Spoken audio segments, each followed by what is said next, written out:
Bonjour, nous continuons sur notre thème « Quelques défis des couples mixtes ».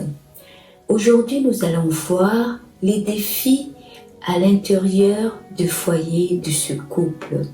Hier, on a vu que des fois, nous, l'Église, qui est un obstacle pour que la famille puisse vouloir continuer à servir Dieu par rapport à la conversion d'un des membres de sa famille. Mais pour aujourd'hui, nous allons voir les problèmes internes de cette famille. Quand un membre de la famille s'est converti, mais les restes des membres de la famille ne sont pas encore convertis, ne connaissent pas encore Dieu et ne veulent pas encore connaître Dieu, tout simplement, il y a des défis. Je vais prendre un exemple simple.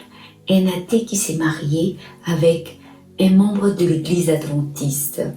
Et dans l'église adventiste, il y a quelques principes qu'on a. Par exemple, on ne peut pas manger des fruits de mer. Comme j'expliquais à mon fiston de 4 ans, on ne mange pas par exemple des crabes parce que les crabes mangent les déchets de la mer, donc forcément ce n'est pas bon pour notre santé. Donc finalement, ce ne sont pas des interdits, mais ce sont des choses que Dieu nous conseille afin que nous ne puissions pas justement avoir des conséquences néfastes pour notre santé. Donc les défis que un athée et un membre de l'église adventiste vont faire face, c'est à la nourriture et surtout pour le 7e jour, le sabbat. Le samedi, le sabbat, donc c'est le jour où on consacre à Dieu.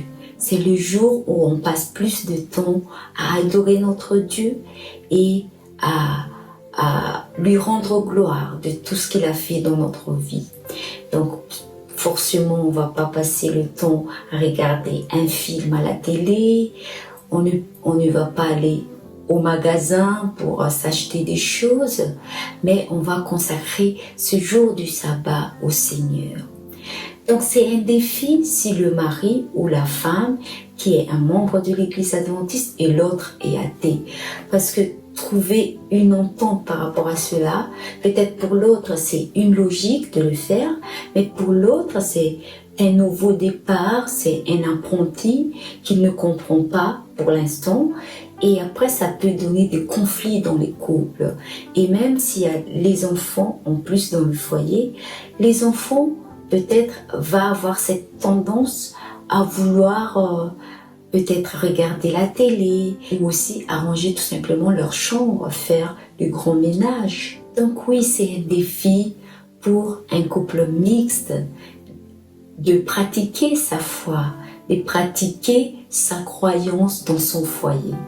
Et malheureusement, comme hier j'avais dit, des fois nous l'église, on est un obstacle pour que le mari ou la femme qui n'est pas encore converti puisse se convertir.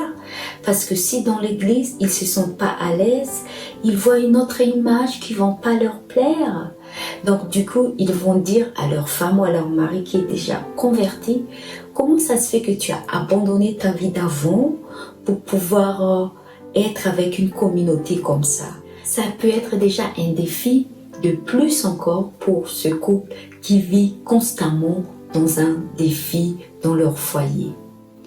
Et aussi si la femme ou le mari qui s'est récemment converti travaillait le samedi, du coup peut-être ils vont être renvoyés de leur travail et il y aura ce problème financier dans la famille.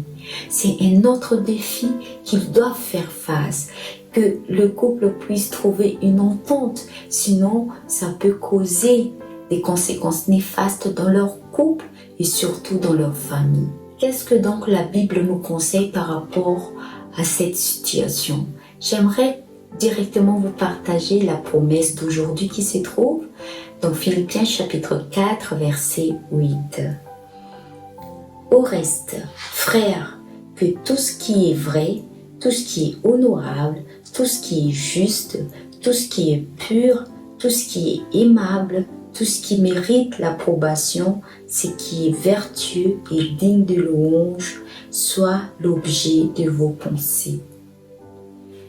Donc si on veut, malgré les défis à côté, dans notre foyer, garder notre foi, il faut que tout ce qu'on fait puisse louer Dieu, puisse être honorable aux yeux de Dieu. Donc, Christ doit vivre en nous pour que nous puissions surmonter chaque obstacle, chaque défi que nous faisons face dans nos foyers et aussi, malheureusement, des fois, dans nos églises.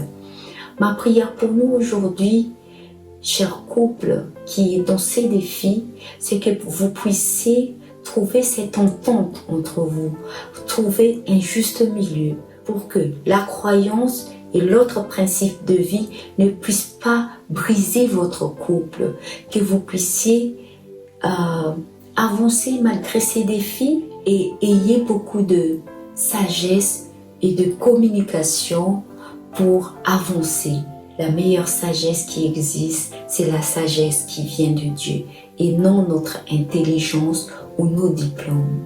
Donc ne vous fiez pas sur vous-même, sur votre capacité, sur votre expérience, mais laissez Dieu agir dans votre vie et vous allez voir que vous allez être plus épanoui malgré tous ces défis. Donc demain, nous allons continuer notre sujet par rapport aux couples qui partagent la même religion et qui ont des différentes cultures. Quels défis ce couple peut faire face? Donc je vous souhaite une bonne journée et je vous donne rendez-vous à demain. Au revoir.